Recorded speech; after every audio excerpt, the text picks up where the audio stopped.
Hello Chemistry Student. Perkenalkan, saya Isnaini Rahmadani, mahasiswa Pendidikan Kimia UIN Sunan Kalijaga, Yogyakarta. Pada video kali ini, kita akan belajar mengenai materi minyak bumi. Adapun tujuan pembelajaran yang harus kita capai.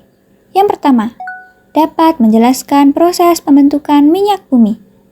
Yang kedua, dapat menjelaskan teknik pemisahan minyak bumi. Dan yang ketiga, dapat menjelaskan kegunaan dari fraksi-fraksi minyak bumi. Teman-teman, dalam beraktivitas pastinya kita sering menggunakan kendaraan seperti motor, mobil, pesawat, dan lainnya.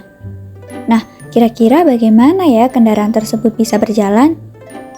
Ya, benar sekali. Hal ini dikarenakan adanya bahan bakar.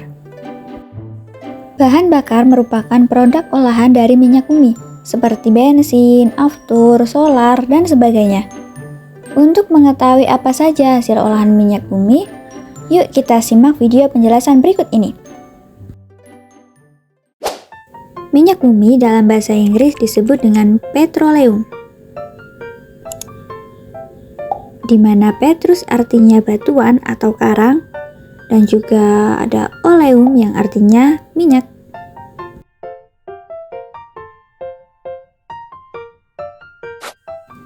Adapun komposisi minyak bumi yang tersusun atas karbon sebanyak 84-87%, hidrogen sebanyak 11-14%, kemudian senyawa lain seperti sulfur sebanyak 0-3%, nitrogen sebanyak 0-2%, dan yang terakhir oksigen sebanyak 0-1%.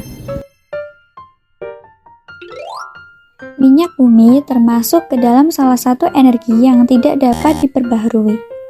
Hal ini disebabkan karena proses pembentukannya yang membutuhkan waktu amat sangat panjang. Memang minyak bumi diketahui berasal dari sisa-sisa makhluk hidup. Tapi, sisa-sisa makhluk hidup tersebut harus tertimbun dalam tanah selama ribuan bahkan jutaan tahun lamanya. Ya, sehingga membentuk fosil. Tapi bukan berarti bumi berasal dari dinosaurus ya.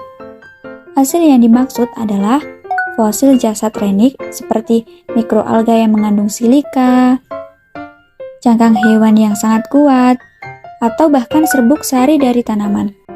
Jasad renik ini akan mengalami pembusukan, kemudian mengendap di bawah permukaan perairan. Seiring berjalannya waktu, endapan tersebut akan terbawa oleh aliran air sehingga terakumulasi di dasar laut dan membentuk batuan induk. Kemudian, batuan induk ini tertimbun oleh beberapa lapisan batuan lain yang diantaranya bersifat dapat dilalui oleh cairan. Lapisan-lapisan batuan ini akan terdorong ke permukaan akibat tekanan tektonik. Sedangkan batuan induk akan mengalami reaksi kimia akibat tekanan dan suhu yang sangat tinggi, sehingga membentuk senyawa hidrokarbon yang kita kenal dengan minyak bumi. Setelah terbentuk, minyak bumi tersebut akan bergerak menuju tempat yang tekanannya lebih rendah, yaitu mendekat ke permukaan melalui lapisan batuan di atasnya sampai terperangkap di bawah lapisan batuan yang kedap terhadap cairan. Daerah perangkap inilah yang dicari sebagai potensi sumber cadangan minyak bumi. Minyak hasil pengeboran tadi masih dalam bentuk minyak mentah, sehingga perlu proses pengolahan lebih lanjut yang biasa dikenal dengan tahap destilasi bertingkat, yaitu pemisahan fraksi-fraksi minyak bumi berdasarkan titik didih. Bisa diperhatikan di sini terdapat berbagai fraksi dengan berbagai suhu yang berbeda-beda.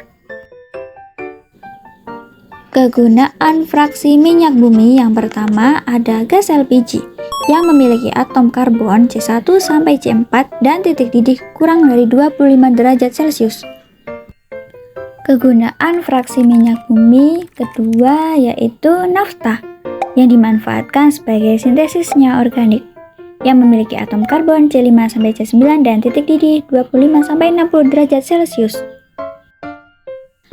Kegunaan fraksi minyak bumi yang ketiga yaitu bensin yang berguna sebagai bahan bakar kendaraan yang memiliki atom karbon C5 sampai C12 dan titik didih 60 sampai 180 derajat Celcius. Kegunaan fraksi minyak bumi yang keempat yaitu kerosin yang berguna untuk bahan bakar pesawat dengan atom karbon C10 sampai C18 dan titik didih 180 sampai 220 derajat Celcius. Kegunaan fraksi minyak bumi yang kelima yaitu solar yang berguna untuk bahan bakar mesin diesel, memiliki atom karbon lebih dari C12 dan memiliki titik didih 220 sampai 250 derajat Celcius.